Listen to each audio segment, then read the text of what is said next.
Welcome back to the Marvel Movie Minute, a daily podcast in which we explore the films of the Marvel Cinematic Universe 1 minute at a time. In this, our 4th season, we're looking at Kenneth Branagh's 2011 film, Thor. I'm Matthew Fox from the ethicalpanda.com. And I'm Andy Nelson from the Next Reel Film Podcast. And today we're talking about minute 57, which begins with Thor fighting in a tunnel and ends with Coulson talking to Barton. Joining us on the show today, as every day this week, we have Andrew Darowski, host of the Disney Animation Minute Essentials, and Joe Darowski, host of the Protagonist Podcast. Andrew and Joe, great to have you on. From both of you, where's your kind of MCU interest lie? Obviously, Andrew, you have the Disney thing, and Joe, it sounds like you bounce around a lot of different kind of metas and universes. Where do you see yourself in terms of like how big a role the MCU plays in your personal pantheon? Joe, you can go first on that one because mine's dependent upon yours. Okay. Well, I loved comic books when I was growing up and started reading them like before the wave of even like the X-Men cartoon on Fox and Batman the Animated Series really being huge. So like all of the adaptations that we've gotten are just fantastic for me. And I was in grad school writing a dissertation on the X-Men when the MCU started, on race and gender and X-Men comic books. And so I was talking about superhero stuff like academically all day, every day when the MCU kind of became the dominant force in pop culture that it has become, like just so prominent. And so for me professionally, it's been great that the MCU has risen in prominence while I've been trying to make a go of like studying and analyzing superheroes for a lot of my career. Are you a professor now? Yes. Yeah. Well, I teach in an English department and do a lot of American Lit, but then also pop culture stuff. Nice. And Andrew, so was your knock-on effect there? So since I'm the younger brother, I pretty much just piggybacked off of all of the leftover comic books and trading cards and cartoon DVDs. Well, VHS videotapes first. And then eventually DVDs. And so if Joseph had it, it became available to me at a certain point. And so probably when I was 11 or 12 was when I started reading comic books. And it was starting off of Joe's and also one of our other brothers, John's collections. So I read things out of there and got pretty heavy into that as I was an adolescent. And then I was in my late teens when the movies really started. When Iron Man came out, I was 17 or 18 years old. And so had enough discretionary income to go see movies as much as I wanted, had access to a vehicle and access to local theaters. And so I've been pretty steady with the Marvel movies ever since then. So it's been pretty consistent and steady for me, growing from the comic books into the movies. And I still read lots of comic books. I did not pursue it for a full PhD level academic career like Joe. Slacker. But I've been paying attention to all of it. So, I get the dregs off of all of his expertise. Nice. Well, you get all the knowledge without the student loans. So, kind of balances out. That's the real way to believe in it. Well, and that's perfect because as we're about to talk about this minute, we get introduced to a real comic book and now becoming an MCU fan favorite character introduced in this next minute. We'll talk about that in just 1 second.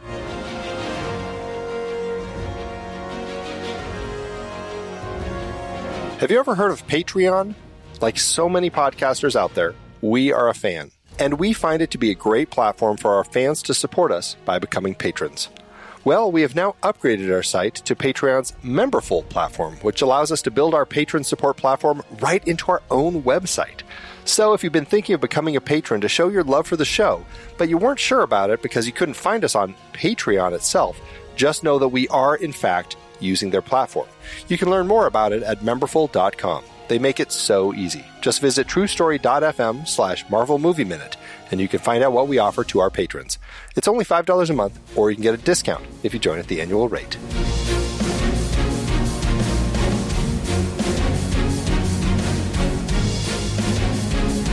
So they kind of teased in that last minute, this is when we meet Barton for the first time. We meet Hawkeye for the first time. And we're going to go over minute by minute, but I kind of want to talk about that because he's such an important character now in the MCU. He's going to get his own TV show that actually will have probably already been airing by the time this episode goes up.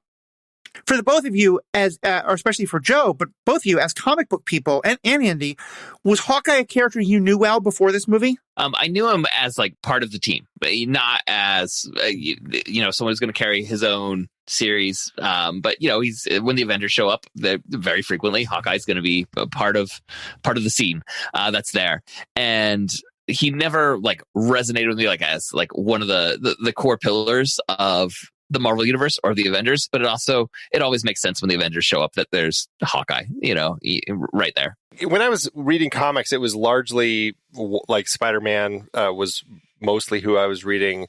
But then I remember, because so often when I would pick up comics, I always felt like I was in the middle of a story. And so that always frustrated me. And so I was always looking for like the first episodes or first issues of a particular thing. And I remember when the first issue of West Coast Avengers appeared, and I was like, oh, first issue, I'm going to start with this one. And of course, I mean, you're still jumping into the middle of it because it's all these characters that I really knew nothing about. But Hawkeye was leading it up. And I was very, like, I latched onto him as a character that I kind of, really enjoyed in those early issues of that particular series, nice. Which I don't know. I stopped following it after a while. I don't even know if they continued it much. But I always kind of had a thing, like I enjoyed Hawkeye. I never really followed him, but he's always a character that I ended up enjoying to see what they were going to, how they used him. Oh, Andy, your quest to be on the ground floor of a storyline, that really resonates with me. As a young comic book reader. It's frustrating, right? Every comic book reader's true quest. I know. Like, I'm committing to this one. I'm getting the first issue. I am committing to this entire series. Exactly. Whether it's good or bad, I'm in. I have found a very easy way to do it. You just don't read comic books and start with Netflix episode 1, like Daredevil, Jessica Jones. I did actually read all the Jessica Jones comics, but that's another story. And so Hawkeye is someone who first came into the comic books back in 1964. I didn't get to tell my initial exposure to Hawkeye. Oh, yeah, no, please. My initial exposure to Hawkeye is as a gag. It was because when I was reading comics, I think at the time Hawkeye was dead. And so he wasn't in any of the Avengers stories going on. And so the way I got to know him was in these little joke strips they would put into the comics sometimes. And they've got collections of them, like Mini Marvels is some of the stuff that I've seen now. But at the time, I think it was called Bullpen Bits. And so it was like these Charlie Brown-esque, 4-panel joke strips. And it would always be about like Hawkeye feeling like he's having an inferiority complex next to Captain America. I was like, I don't know who this guy is in the blue and purple. I guess that's Hawkeye, but I guess he feels like he's got a bone to pick with everybody. I don't know. And so that's all I knew Hawkeye as initially, and then read him in a couple of comics.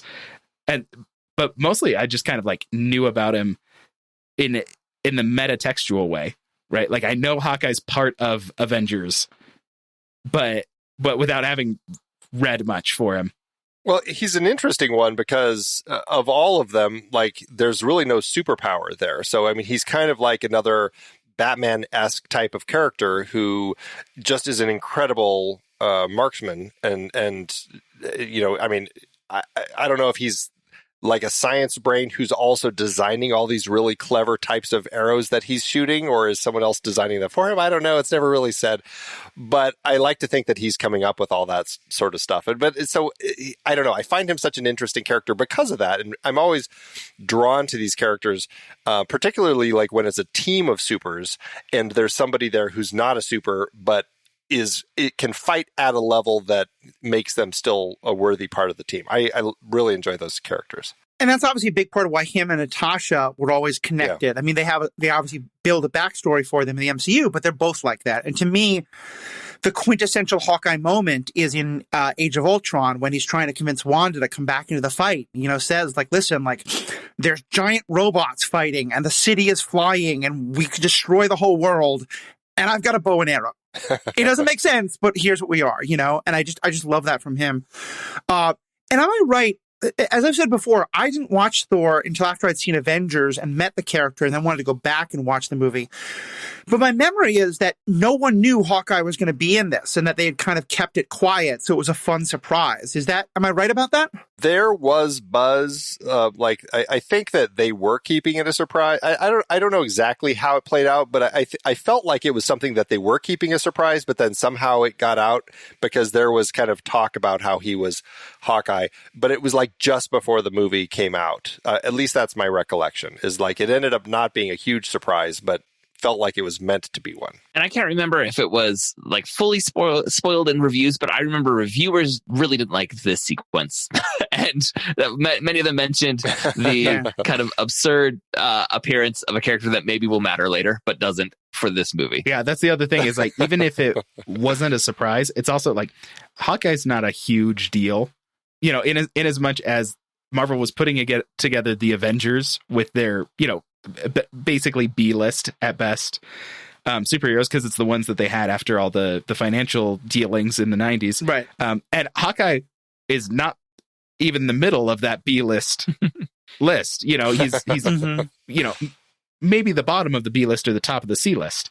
And so even if it was known, it's like, yeah, and Hawkeye's going to be here. No one cared. No one cared that much. Yeah. So there wasn't like a moment of like, any of you remember of like, oh, he's reaching for bow and arrow. That must be Hawkeye.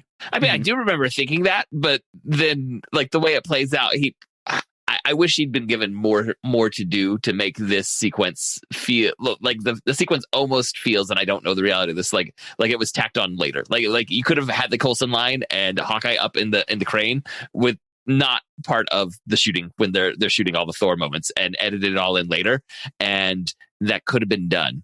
You know, it really does feel fairly inessential. Yeah, he has no appearance in the rest of the movie, which actually seems weird.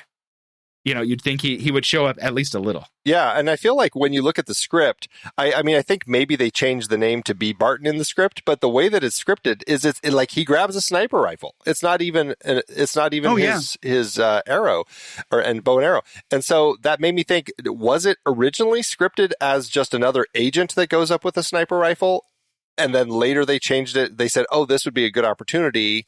Or what? Like, what were they thinking? I really was confused by that. And I definitely want to get to that when we go through the minute itself, because that scene of him reaching for a gun first, I don't understand what we learn about the character later. But just to kind of as one more part of it, I know often on this podcast, we like to really dive into who the actor is as well. And Annie, I want to let you take that away in just a second. But first, I'm trying to remember, was Jeremy Renner a big deal? Yeah. At this point? Because I think he was. And I guess that alone would have been a little like, oh, it's Jeremy Renner. So the character's supposed to matter, but he has 3 lines. What's going on here? Well, and to the point where it's an uncredited role. Like it was meant to be kind of like this sort of surprise sort of thing. And this, you know, this was the early days of kind of Feige's vision. So I don't know exactly how that worked as far as paychecks and everything. Like the fact that he wasn't credited and it was just meant to be kind of this bit part. Did that mean he got a smaller paycheck, but he got committed to all these bigger films? I don't know.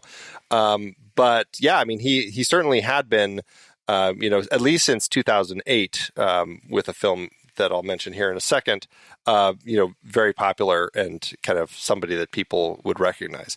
And I'll mention it now because I always do the IMDb game when our new actors appear in the film. I don't think Joseph and I have gotten to do this before. Oh, that you were so late in Iron Man that, yeah, you probably didn't have any new actors. I think we're all out. So I always do the IMDb game for our actors. So the 4 films on IMDb that it says Jeremy Renner is known for, what would you guess? Is it Hurt Locker? Is that the name of the he's in the Bomb Squad one, right? Is that one of them? Yep, that's the Hurt Locker. Yeah, that's Hurt Locker. I'm going to guess they're going to put in the Hansel and Gretel.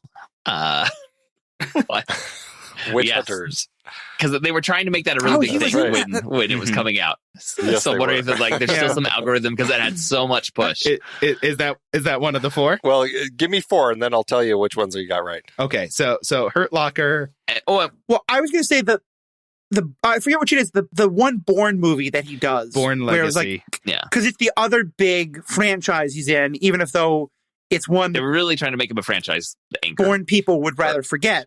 But And then Avengers, right? It's going to be Avengers. Well, yeah. Which Avengers? Yeah, though? I'm going to guess the Because, first Avengers. I'm going to say Age of Ultron. I think Age of Ultron's a bigger movie for him. Yeah, but I could also go for Endgame. And see, I would actually say Endgame because I think I would say it's going to be Avengers, Endgame, Hurt Locker, and Bourne. That's my four. But they always have a weird one. What do you? For me, that's the Hansel and Gretel. So Avengers, Hansel and Gretel, Bourne, and Hurt Locker. I'll say Hurt Locker. I will say Age of Ultron, Hurt Locker, and Hansel and Gretel because I can't think of. Wait. Tag. He was in Tag. That's gonna be my fourth one. He was in Tag. That was a great movie. Tag? It's about the grown-ups who are still playing the game of tag, and they run around tagging each other. It's so fun. And he plays like it's it's like action hero level tag in it. Yeah, I heard about this. Yeah, okay. So funny. Sounds like a community episode. All right. Well, Hurt Locker, you all got. That's the first thing on his list. That was where he kind of came into prominence. Catherine Bigelow's film from 2008. And then none of you remembered that he was in The Town, Ben Affleck's movie. That would be the second one that he was known for. The second one he got an Oscar nomination for, and that was 2010, the year right before this. The third film is Wind River, which came out in 2017. A great film with him and Scarlet Witch herself, as they're trying to solve a murder on a reservation up in Wyoming. Now that you mentioned that one, that does ring a bell. Yeah. It's a great movie. And last but not least, it is The Avengers, the first of the Avengers films that he's known for. So it doesn't have one of the weird ones on the list. Every once in a while it happens. But they're making Avengers the weird one. I guess so, right? Yeah. Which is weird. Matt Damon can rest safely. Damon's Bourne legacy is quite safe. Renner shall not be remembered. I've done a little research about your question about this. The clip of Hawkeye was released before the film was released. Oh, okay. Interesting. Okay. So I found an article from April. The film came out in May. This is from Collider. New Thor clip reveals Jeremy Renner as Hawkeye. And they open up by saying, a new clip from Thor has been released, and it gives us our first clips of Jeremy Renner as Hawkeye. The clip showcases a fight between Thor and a guard in the rain. We get a very brief and a little awkward look at Hawkeye. The shot feels like it was filmed later and inserted into the scene. I'm sure that was exactly what Marvel was hoping for when they released that kind of publicity. So some of our take, a decade later, was some of that initial take of like, was this all filmed at the same time? Right. All right. So I should actually probably do something of a minute-by-minute walkthrough, but Hawkeye's just such a big deal that I wanted to start there. So, and just real quick, he first appeared in Tales of Suspense, number 57, in September 1964, created by Don Heck and Stan Lee. And he was a villain at first. Who was he? Was it Iron Man that he was? That is my memory. I can't remember that he's fighting Iron Man. Right. I mean, I feel like in comic books, you reverse the old saying, you either die a villain or you stick around long enough to become the hero. Like, it's a total flip of the old. Okay, but it worked for Loki in the shows, in the movies. Definition of work, but that's a different story. Yeah, right. All right, so we start with Thor kind of finishing, taking out the guards we left him with last time. He's running along the hamster cage, and I just love that we get the shot of him in the shadow, like through the we see the hammer that way later, but I think it's such a great way of like reminding us like he's in this like little space in the midst of everything else that's going on. Mm-hmm. I cannot figure out like where he is at any given time. Like it seems like he turns way too many corners throughout this process, but it is a great shot to see him like inside that, and like it's the right level of translucent. Mm-hmm. Yeah, the translucence is cool, and when you do see him kind of through that wall, it's neat to see like the figures kind of moving through there. I'll tell you, the direction he's running is the wrong direction. He's running actually toward, because again, I spent way too much time on this rabbit hole. Did you map out the whole the tunnel sequence, from an overhead shot? Yeah, well, when we first come in on the Shield crater base, we get that helicopter shot over it, and so I've had that open next to all this, and I'm like, oh, okay, it's ridiculous what I did, but there's also some Bullet car chase sort of editing that we get if you go back to the car chase of Bullet driving through the city of San Francisco in that movie. Like, you could never map it out because it's never going the right direction.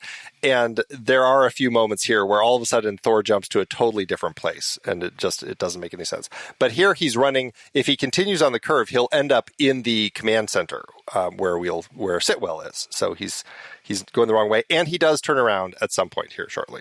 So, and then we get the shot of Coulson, who's now very wet because he's been in the rain. We learn that the rain has been very kind to Thor's hair. Coulson, not so much. He kind of has a like drowned wet rat. Like he doesn't look like he should be out in the rain. It does not look well. But this is where we see our crashed ATV that we talked about last time. It's right. It's kind of nice to see. We see the big torn hole in the hamster tunnel here, and Coulson is on his radio. And so then we get the sequence we've been talking about. We hear the Wallace saying, target sighted, East Tunnel. Coulson says we need eyes up high with a gun. And then we get the shot of the hands that we'll later learn are Hawkeye's, at first grabbing a gun, and then like, nah, this one time I'll take my bow and arrow. What's going on here? Like, is it just that, like, is it just that because it's a shot that's inserted, it's awkward? Like, does Coulson... Let me actually back up here. Did Barton ever use guns in the comics, or was he always just the bow and arrow guy? Yeah. I think he's capable. He's proficient. Yeah, but he's iconically, it is strictly guns. Strictly bow and arrow. He's not known at all for being a sharpshooter with guns. He is the bow and arrow guy. He's the Marvel version of Robin Hood. Okay. Yeah, and he uses guns some in the MCU, but not often. This feels like one of those moments that is not internally motivated by the character. This is to tell the audience something about the character, right? This is gonna be staged in a way that the audience is like, okay, this is, he was ordered to go get a gun, but he's actually grabbing the bow and arrow. Whereas it feels like Clint Barton, as we know him now, would have, like, without even pausing, walked by and snagged his bow and arrow and been on the way. Mm-hmm. Like, they want to give more emphasis to the fact that he's getting a bow and arrow, but in doing so, they kind of imply that he might not have, which doesn't fit. Yeah, it throws things off because all of a sudden you're thinking, it's like, wait, is this the moment where he decided it's like, no, I'm a bow and arrow guy from now on. Like, I'm not grabbing the guns anymore. Like, I need to get into position really fast. Like, I've just received an order and we're in a high intensity situation. But real quick, let me make an important life decision and commit to a weapon. What we didn't realize is we're getting Thor's origin story and we're getting Hawkeye's origin story in the same film. We never realized that before. Well, I wanted to say, like you pointed out, that we see his hands like reach for the gun and then reach for the bow and arrow. Something that I've always enjoyed about this movie is how much hand focus there is, right? Like, Kenneth Branagh does a lot of like shots of hands and hand acting, and like Loki's reaching for something with his hands and we focus on the hands, and like the hand is doing performance work. And so I think as you guys keep going, it's something to watch for. Like, there is hand acting and focus on like how the hands move, how the hands say something about what people want or how they feel in a situation. And so I think this is a prime example of something that I've always noticed about this movie. And it's something that I don't think I notice in most other movies. It's, it's not something that is necessarily a common thing. It's like, well, let me focus on the hands and let the hands, do the talking, so to speak, or do the acting in this moment. Right. It's interesting that you say that. It made me immediately jump to, and this was a deleted scene when Loki, he and Frigga are at Odin's bedside in the Odin sleep, but the guards come in and actually give him Gungnir, Odin's spear, to kind of now say you're king. But the way, and it's not like just a shot of Loki's hands, but the way that that he reaches out with his hands and almost like very delicately takes it with his hands. It's an interesting moment where you really are looking at Loki's hands. So I immediately jumped to that when you said that. And as I think through the movie, I think you're right. There's a lot of hand stuff that we've seen so far. So yeah, I definitely have to pay attention to that as we move forward. And that it's a great callback because you're right. I remember he kind of is just holding it with his fingertips. Like, he barely wants to touch it until his mother kind of confirms for him, like, you're supposed to be king. And then he like fully grasps it. So yeah, that's a great thing to watch out for. And yeah, I like finding something good in this few minutes that is not the best. And the other, just one other thing to throw in that again just is a little like head scratchy. Coulson says, get someone up there with a gun. And so either he knows it's Barton, who in theory Barton would only be using bow and arrows, or is it just that there's like three guys hanging out in the sniper truck, playing poker, and they're like, okay, well, Coulson wants one of us, 2 out of 3 rock, paper, scissors decide who goes up. And are the other two, like, for the rest of their lives, I could have been an Avenger. You don't understand. It could have been me. I was right there. That's funny that you say that, because I was wondering, like, this is the weirdest, like, military truck, like, to have this glowing light on this wall of guns. I'm like, and a bow and arrow, right? Who sets it up like this? Is this Barton's truck? But now it makes sense. This is the sniper truck. This is where they all hang out and play poker. Right. Yeah, there you go. There you go. Good headcanon achieved. That's right. So then we get this great overhead shot of Barton running to the crane. And in some ways, I'm kind of disappointed to know that they had revealed it was Jeremy Renner, because they're clearly trying so hard not to show his face. You know, they're doing everything to show him moving, but they want it to be that big reveal once he's up in the bucket. It is weird that they released that footage. Like, now I'm scratching my head. Why would they, other than just to get more buzz for the movie, I guess? Like, I'm wondering if they're like, because at this point, when do they start filming Avengers? Probably not by this point. Is it like buzz for the next, like trying to, I'm just wondering, like, buzz had been, or at least a leak had happened that Jeremy Renner had been cast as Hawkeye for Avengers. Some announcement along those lines, and then in order to tie Thor more closely towards what they're building, at least in the audience expectations and the audience mind, they do this, or I mean, again, like this is a stretch of his career where Jeremy Renner's trying to be used to anchor multiple franchises, it feels like, and so maybe they feel like there's enough goodwill or interest in Jeremy Renner's career that linking it to this project would add to the buzz for Thor. Yeah, so maybe it's like let's show that we got Jeremy Renner. Yeah, I bet it was that he was nominated for an Oscar for The Town. And those Oscar announcements would have, or the Oscar ceremony would have been like February, March of 2011.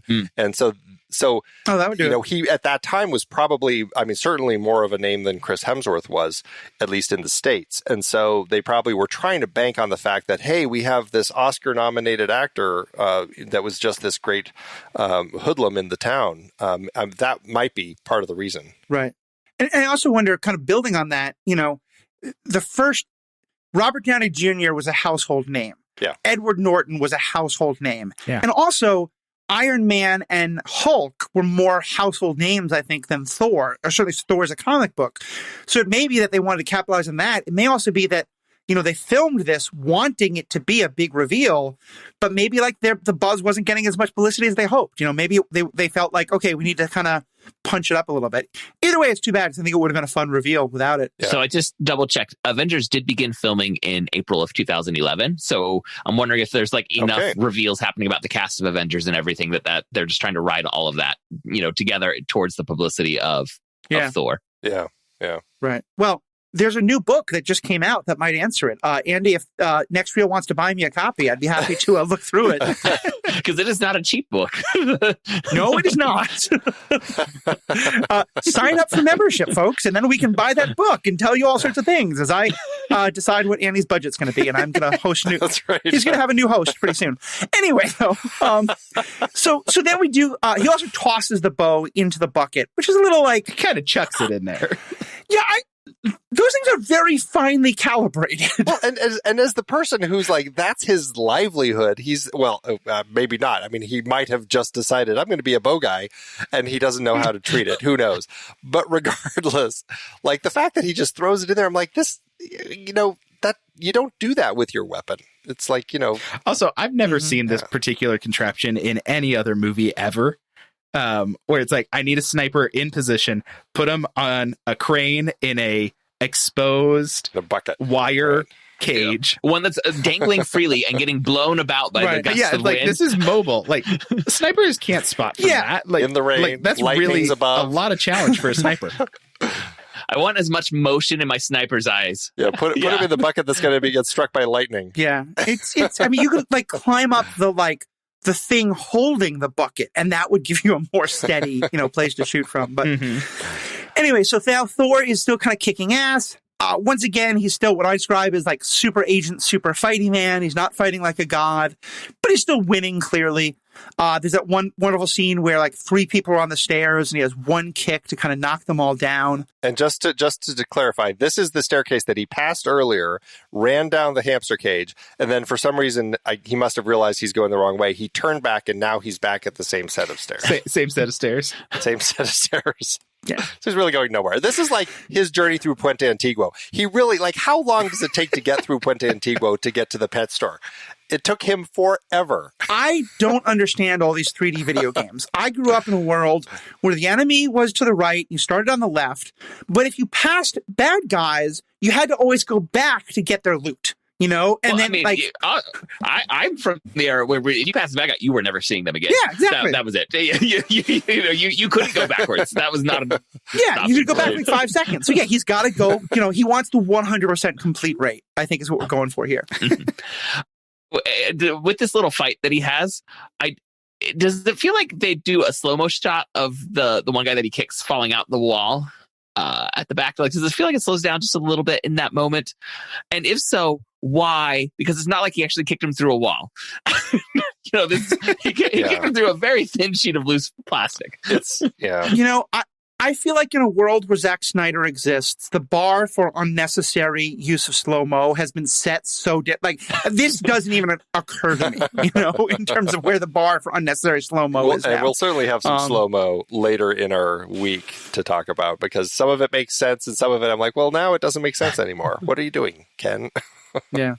Anything else about kind of the fight? I think, Andy, you pointed out that there's a moment where he looks right at Mjolnir, but is like, nah, I'll actually go beat up some guys first. Well, yeah, again, this just as you go. There's guys there. Well, there's guys. There's guys between him and it. I mean, he looks down the tunnel, and if he had gone down it, there's guards charging him. So I guess that's why he runs the other way. But literally, if he's already just tackling everybody who's in front of him. So why he doesn't take them out instead of running away, I don't understand. And that's clearly they're just designing a fight scene that's just fun to look at. But it's one of those things where I'm like, he kind of has, I don't know. I think he has a sense as to where he's going. Sometimes it seems like he does. Sometimes I don't really know. It's like, I saw a video essay where they were trying to track the car chase scene with Joker in The Dark Knight. And they're like, if you do any work to try and lay this into a linear actual, set of actions that were one after the other, when you step back and look at it from above, this made no sense at all. You could process it, but when you're in the moment just following the action, yeah, sure, this all works. Thor's in a fight on his way to Mjolnir, right? As someone who grew up in New York City, the number of times I saw people in movies or TV shows going the wrong way up one-way streets, not to mention the incredible price of the rents that the characters of Friends would have paid, but that's a separate rant for another time. But yeah, I think the idea is you're supposed to just be swept up in it. And so, we see Barton kind of being lifted up. And there, especially, it's just swinging all over the place. That is not a stable spot to fire from. When we're in that moment, though, of Barton is about 40 seconds in that minute, if you look past him at the hamster tunnel over on the far edge, that's, again, where you can see the broken tunnel pieces where the ATV crashed into it. Mm-hmm. Yeah. And so then we get Coulson. He's going into the command trailer with still Sitwell. And he seems to be 5 seconds behind where Thor just was. And we learn that there's a massive surge coming off this thing. The systems are barely coping. And earlier we'd seen there was a problem. But I think, again, to me, this is the Thor and the hammer are getting close to each other. So the energy of everything is getting ramped up. Mm-hmm. Is that kind of your take from there? Yeah, definitely. And you get the I love the shorthand for filmmaking of there's a lot of energy around. We get some flickering screens happening in the background. That's a clear sign that something is going down somewhere nearby because there's a little flicker. Definitely. And the infrared of Mjolnir, it's glowing. Mm-hmm. Yeah, I love the infrared just to show it's focus, look, attention. This thing's cool. Yeah. And so then Coulson calls to Barton, so clearly he knows it's Barton, which again makes the gun thing even weirder, but fair enough. And then we do get, I think, the only moments of the Hawkeye reveal that really work, but I thought they were fantastic. You get this great shot to reveal Barton, where at first you're kind of half blinded by the light behind him and the rain, but then it focuses in on his face and you get to see, who it is. And he has the great line of, do you want me to slow him down, sir, or are you sending in more guys for him to beat up? And it's delivered so deadpan, and Coulson's response of, I'll let you know is so deadpan. It just, to me, it really captures the kind of humor that you often get from S.H.I.E.L.D. in a way that I loved. I wish that we'd had a little more of Hawkeye, like as Greek chorus, giving commentary about the fight that he sees down below. It would have made this feel less inessential. I mean, we get some snippets that are great, and it definitely could have been overdone. But if he was, like he says, I need eyes up there. Like if he had literally been commenting on what was going on for Coulson to give Coulson context of what's going on, like it would have felt like there was more purpose to Clint Barton being up there. Oh, yeah. Yeah. Agent Williams is that? Nope. Williams is defeated. Oh, well, actually, if there's 3 against Coulson, I think. Nope, he kicked them all down. But also, I'm curious because Coulson says, like, I'll let you know. It's like, Hawkeye gave you like 2 scenarios. I just say, I'll let you know. It's like, so you're picking one of the scenarios. You're going to send more people for him to beat up. Like, yeah, exactly. It's like you're answering the question without answering the question. Like you wanted to not answer it by saying that you're doing a dumb choice because they said, well, are you going to do the smart thing or are you going to do the dumb thing? Like, I'll let you know. I'm going to do the dumb thing, but I don't want to answer to that. To me, part of what it's setting up is something that becomes kind of a recurring gag in Agents of S.H.I.E.L.D. as well as other times S.H.I.E.L.D. pops up, where it's the like, we are going to act like we are in control and that we have a handle on the situation, where we're dealing with gods and aliens and all sorts of things that we have, the equivalent of just the bow and arrow against, and like, in that regard, it's ridiculous, but I kind of love it because it's the kind of like, Coulson's like, yeah, I'll let you know, as though like, these are, like you said, both legitimate options. Yeah, absolutely. I'll also say this version, I think you're right, Joe, it could have been a lot better. It's still so much better than it was in the script. In the script, what Barton says is 1 shot, 1 kill. Do you want me to take him down? Which just like, there's like a machismo of like, oh, look, I can still get this guy that just doesn't fit anything of what Hawkeye becomes. Or most of the MCU. That's like very military, snipery kind of lingo. The MCU likes to make that kind of stuff implicit and not actually part of the screen time. In a weird way, it does become the Hawkeye that we see in the What If episode where we replay this particular scene, which... Yeah, that's true. So yeah, I think that's about all that I had about this minute. Do either of you have any other kind of last things you wanted to bring up?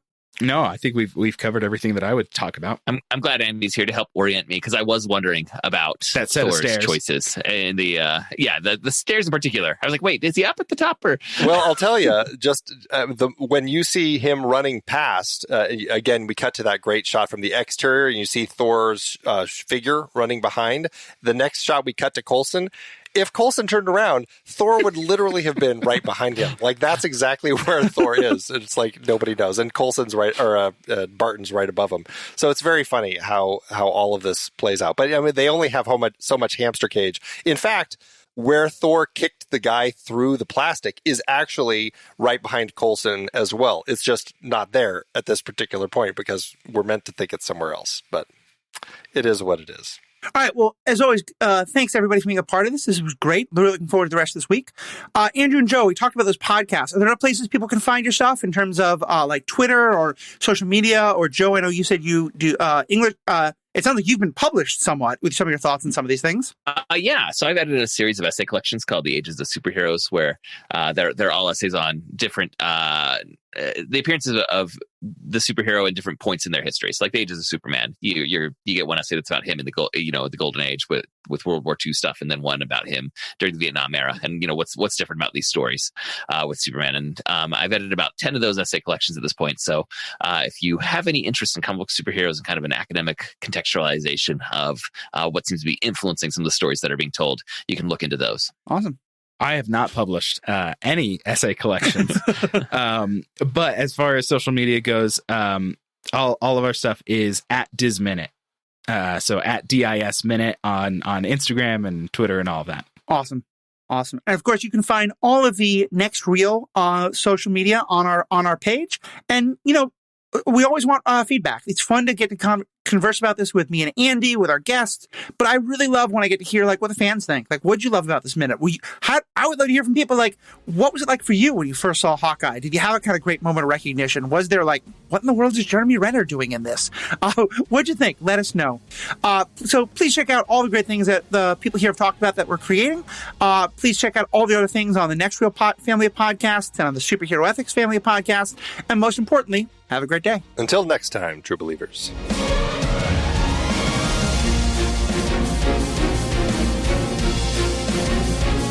Marvel Movie Minute is a production of True Story FM, engineering by Andy Nelson. This season's music is One Last Ride by Martin Puringer.